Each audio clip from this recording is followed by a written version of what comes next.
جماعت المسلمین والے. اب کراچی ہے نا, کل اس کا فون تھا تو 3-4 مسئلے اس نے پوچھے. اب اس شہر میں یہ جماعت المسلمہ اس نے پھیلائی تھی, پھر چھوڑ گیا, پھر آئے کراچی سے بھی دوسرے میرے حجرے میں نا بحث مباحثہ ہو گیا. تو بحث کرتے ہوئے نا بیچارے کی باتوں کا جواب نہیں دیا, مارنے لگے, پکڑ لیا. میں نے کہا یہ ہر زیادتی نہ کہ وہ بچہ عباس تھا, اس نے بھی چھڑانے کی کوشش کی, انہوں نے عباس کو بھی پکڑ لیا, باہر لے آئے, مارنے لگے. شفیق مجھے روکے باہر نہ جائے. میں نے کہا یہ ہر بچے کو مار دیں گے, حد ہوگی. میں نے پھر باہر نکل کے ان کے پٹے پکڑی, پٹے رکھے دن رات, پٹوں سے آ گئے سہیل قابو. اب عباس چھوٹ گیا, اس کے کپڑے بھی پھاڑ دیے, اینٹی لگائی نا, پھر روئے مولا روکے. میں نے کہا مارتے رہے, اس وقت تم نے نہیں کہا, اب اس کی باری ہے. تو بیچارے کے کل یہی سوال تھے کہ رسول کریم علیہ السلام کے بارے میں جو کہتے ہیں کہ آپ قبر میں زندہ ہیں, کیا یہ ٹھیک ہے بات؟ میں نے کہا بالکل ٹھیک, آپ قبر میں زندہ ہیں. موسیٰ علیہ السلام کو معراج کی رات آپ جب قبر کے پاس سے گزرے تو آپ نے بتایا کہ میں نے موسیٰ علیہ السلام کو دیکھا اپنی قبر میں کھڑے وہ نماز پڑھ رہے تھے. تو یہ باتیں ٹھیک ہیں. حضور نے عام بھی فرمایا کہ انبیاء اپنی قبروں میں زندہ ہیں, نمازیں پڑھتے ہیں. خرابی یہ ہے کہ جو ہے نا اس دنیا کی باتیں, اس کو پھر ریاض صاحب اسی دنیا میں کھینچ لاتے ہیں کہ وہ نبی یہاں ہی کرتے ہیں, لوگوں کی مشکلیں حل کرتے ہیں. یہ خرابی کی بات. میں نے فہیم سے کہا کہ میں اور آپ دونوں اس دنیا میں زندہ ہیں نا, ہمارے زندہ ہونے میں کچھ شک ہے, مگر جیسے ہم یہاں زندہ ہیں وہاں نہیں جاتے, وہاں کی خبر کو اللہ تعالیٰ دے دے, ٹھیک ہے. اسی طرح وہ اس دنیا میں زندہ ہے, اب اس دنیا سے کوئی رابطہ نہیں. یہ بس ٹھیک رکھنی بات, باقی زندہ ہونے کی ہمیں کوئی تکلیف نہیں. وہاں زندہ ہے, درود پہنچتا ہے یا نمازیں پڑھتے ہیں, تو اس سے ہاں وہ دنیا دوسری ہے. وہ تو مولانا کا بیٹا وہاں پر بیٹھا تھا. مولانا بڑے جرت والے تھے. مولانا صاحب ہے تو بڑے لڑاکے ہندے ہیں. مولانا صاحب نے ان دونوں کے بال یہاں سے پکڑ لیے, یہاں سے ایسے دونوں ہاتھوں سے پکڑ کے مولانا صاحب مارے پیچھے زور کے, وہ جا کے پیچھے گرے. مولوی صاحب بڑے, تو اسی صاحب جب آخری سلام میں نے ان سے لیا ہے, اس وقت بھی مجھے یاد ہے کہ ہاتھ ایسے ان کے ہاتھ میں میرے آیا جیسے شکنجا ہوتا ہے. ہاتھ بھی ماشاءاللہ ایک بڑا تھا, قد کاٹھ بڑا تھا, زور بڑا تھا, ٹھیک ہے نا. اب بھی اگر ان کی عمر 100 سال ہوتی, وہ گئے کہیں نہیں تھے. وہ اب بھی خود ہی کہتے رہتے تھے, کہتے پلا مینوں کی ہوا ہے, چنگا پلا میرے نال دے پنڈ کام کر دے, بہترین بچہ, میں کوئی بڈھا باڈا کوئی نہیں. میں نے کہا آپ کے چہرے پہ تو جھریاں پڑ گئی, آپ بوڑھے ہو گئے. تو مجھے آگے سے شعر سنا کے کہتے میرے چہرے کی جھریوں پہ نہ جا, دل تو ہے ابھی تک جوان میرا. میں کہا اچھا جی, وہ مجھے شعر ابھی تک یاد ہے. وہ بڑا تفنن ہوتا تھا. وہ جناب پڑھ گئے. ادھر سے مولانا کا آ گیا لڑکا عباس بھائی, ماشاءاللہ بڑے قد کاٹھ والے ہیں, ڈبل قد ہے ان کا, وہ بڑے جوان ہیں. انہوں نے پھر پکڑ لیا. ادھر پھر اسی شفیق سے پڑھ کے توتا, پھر انہوں نے ٹھیک ہے بھی بدتمیزی کرتے, مناظرہ کرتے کرتے انہوں نے جناب بدتمیزی شروع کر دی. تونتکار پر آ گئے اور اس پہ ہتھا پائی پر آ گئے. جب یہ لوگ دیکھتے ہیں تو پھر اس طرح سے پھر ان میں سے کچھ تائب بھی ہو گئے. ہم نے نا ایک آخری وقت تک, وہ بڑا پکا خارجی تھا, تو وہ جناب میرے سے مناظرے بھی کرتا تھا. میں اس سے یہ ویسے نا اس سے میں نے گولڈ بنواتا تھا گھر کا, اپنا سارا گولڈ میں, یعنی عقائد کی پختگی کی وجہ سے وہ سمجھتا تھا کہ مجھے اچھا کام کرنا چاہیے. اللہ اسے بھی گری کے رحمت کرے, بھائی کو مغالتا تھا. تو یہ مغالتے دیتے ہیں کہ ہمارا قبلہ ایک, نماز ایک کرنے کے بعد باقی جس نے ہمارے امام کی اطاعت نہیں کی وہ کافر ہے.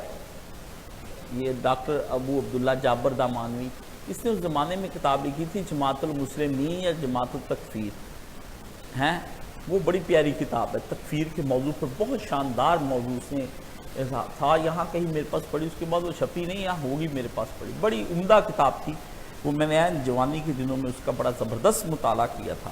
تو اللہ فرماتے ہیں یہ لوگ وہاں پر پھر کیا کرتے ہیں, یہ جتنے بھی باطل فرقے آتے ہیں ان کی بھی بنیاد یہی ہوتی ہے کہ شیطان ان کو دلیلیں سکھاتا ہے. اللہ فرماتے ہیں کہ وہ ان کے ساتھ ہو جاتے ہیں اور وہ یوہونا, وہ ان پر وحی کرتے ہیں, ان کے دل میں وسوسے ڈالتے ہیں, باتیں سمجھاتے ہیں کہ یہ اس طرح سے ٹھیک ہے.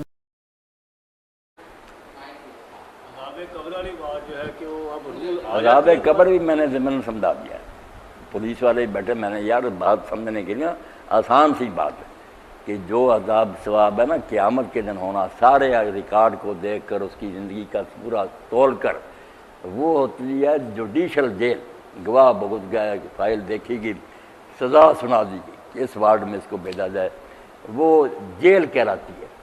ایک ہوتی ہے حوالات کہ ابھی زیر تفتیش ہیں، بند ہیں، تقریب وہاں بھی ہے مار کٹائی، مگر اصل سزا کی نوبت ہے، ابھی مقدمہ ہی نہیں چلا، یہ حوالات ہے، وہ جیل ہوگی جنت۔ یہ جنت جو کہ ہم کہتے ہیں نا قبر میں آرام ہے، یہ سمجھو جیسے بارات آئی ہوئی ہے، ریسٹ ہاؤس میں ٹھہرے ہیں، خدمت توازو ہو رہی ہے، مگر اصل دعوت کا انتظار کر رہا ہے کہ بعد میں اصل کھانا تقسیم ہوگا، وہ جنت ہے۔ ابھی تھوڑی بہت خدمت توازو ہوتی ہے، فرش بچھے ہوئے، خوشبوئیں آ رہی ہیں،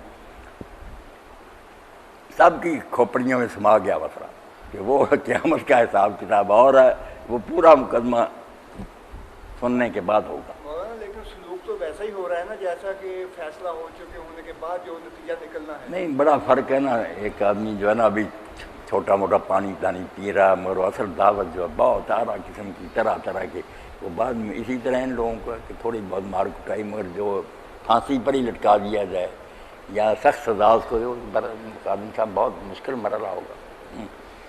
اور چلو اس مسئلے کو بھی حل کریں کہ اللہ تعالیٰ ساتھ ساتھ ہی کیوں نہیں جنت میں بھیج دیتا یا ان کو جہنم میں بھیج دیتا۔ جب اللہ تعالیٰ سب کو جانتا ان کے بارے میں، جو مرے فوراً جنت میں چلا جائے یا دوزخ میں چلا جائے۔